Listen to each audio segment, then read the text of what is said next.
কি সমস্যা বলুন? আগেরবার তো বলেছিলেন মাথা ঘোরে, আজ কি নতুন কিছু? ডাক্তার সাহেব, আজকে আমার মনে হচ্ছে আমি সুপারহিরো হয়ে গেছি। কি? সুপারহিরো? হ্যাঁ।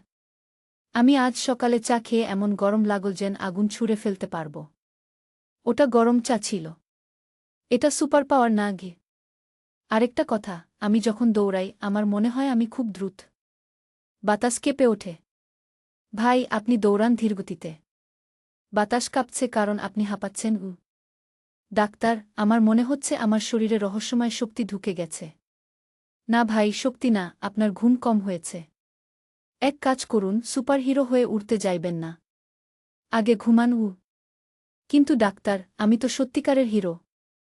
হিরো হলে বিলটা নিজেই পে করুন। আহ, ঠিক আছে, আমি সাধারণ মানুষই থাকলাম।